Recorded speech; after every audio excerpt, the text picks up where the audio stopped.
basis of all this information, the kingdom of Saesi, I think that say I don't want to say Tsayeski. I think it's Saesi. I don't know how to pronounce it actually, but in the southwest of Akavir, that's where that was, and it was selected as the initial target for the invasion. Meanwhile, the Emperor was gathering his expeditionary force. A new Far East fleet was created for the campaign, which for a time dwarfed the rest of the navy, and it is said to be the most powerful fleet ever assembled in the history of Tamriel. The 5th, 7th, 10th, and 14th legions were selected for the initial landing, and the 9th and 17th to follow as reinforcements once the beachhead was secured. While this may seem to the layman a relatively small fraction of the army's total manpower, it must be remembered that this expeditionary force would have to be maintained at the end of a long and tenuous supply line. In addition, the Emperor and the army command believed that the invasion would not be strongly opposed, at least at first.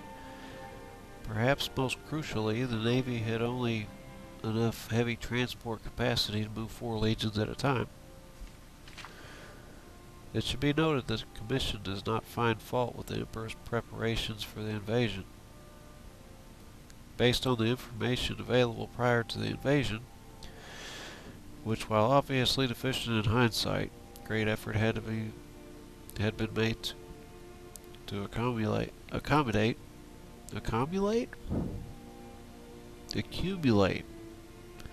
Great effort had been made to accumulate. The Commission believes that the Emperor did not act recklessly or imprudently.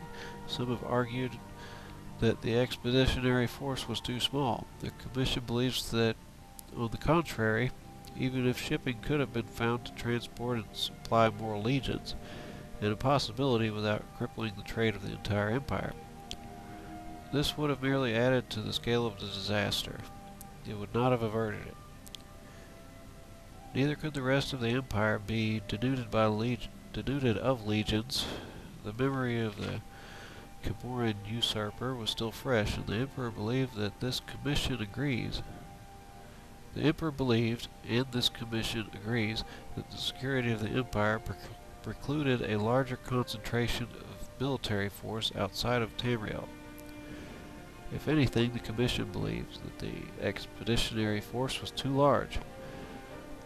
Despite the creation of 2 new legions during his reign and the recreation of the 5th, the loss of the expeditionary force left the empire in a dangerously weak position relative to the provinces, as the current situation makes all too clear.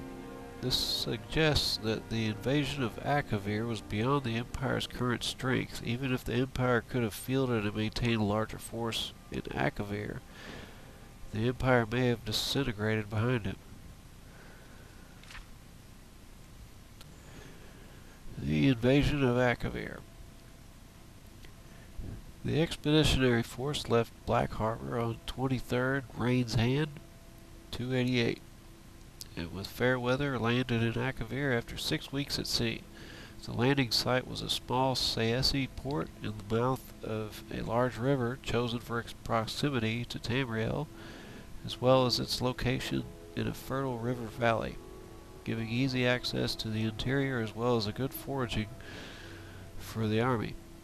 All went well at first. The Saesi had abandoned the town when the expeditionary force approached, so they took possession of it and renamed it Septimia, the first colony of the new imperial province of Akavir. While the engineers fortified the town and expanded the port facilities to serve the Far East fleet, the Emperor marched inland with 2 legions. The surrounding land was reported to be rich, well-watered fields, and meeting no resistance, the army took the next city upriver, also abandoned. This was refounded as Ionith, and the Emperor established his headquarters headquarters there, being much larger than Septimia and better located to dominate the surrounding countryside. The expeditionary force had yet to meet any real resistance, although the legions were constantly shadowed by mounted enemy patrols which prevented any but large scouting parties from leaving the main body of the army. One thing the Emperor sorely lacked was cavalry. Due to the limited space on the transport fleet, although for the time being the battle mages made up for this with magical reconnaissance. The Emperor now sent out envoys to try to contact the Saesi king or whoever ruled this land, but his messengers never returned. In retrospect, the Commission believes that valuable time was wasted in this effort while the army was stalled at Ionith, which could have been better spent in advancing quickly while the enemy was still apparently surprised by the invasion. However, the Emperor believed at the time that Saesi could be overawed by the Empire's power, and he might win a province by negotiation with no need for serious fighting. Meanwhile, the four legions were busy building a road between Septimia and Ionith, setting up fortified guard posts along the river, and fortifying both cities' defenses, activities which would serve them well later.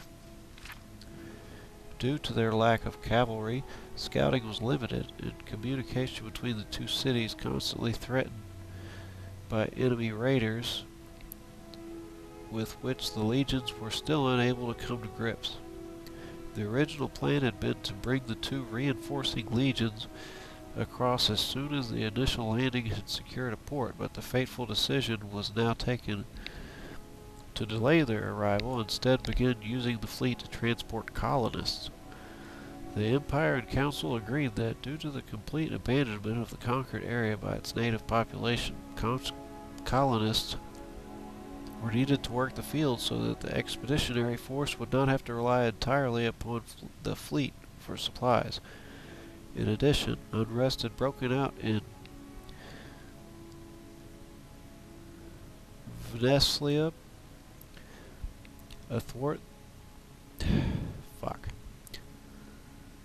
Unrest had broken out in Venetia athwart the supply route to Akavir, and the Council believed that the 9th and 17th Legions would be better used in repacifying those territories and securing the expeditionary forces' supply lines. The civilian colonists and their supplies began arriving in Septimia in mid-Hearthfire, and they took over the preparation of the fields, which had been started by the legionnaires, for a spring crop. A number of cavalry mounts were also brought over at this time, and the raids on the two imperial colonies subsequently fell off. Saesi emissaries also finally arrived in Ionith, purportedly to begin peace negotiations, and the expeditionary force settled for what was expected to be a quiet winter. At this time, the Council urged the Empire to return to Tamriel with the fleet,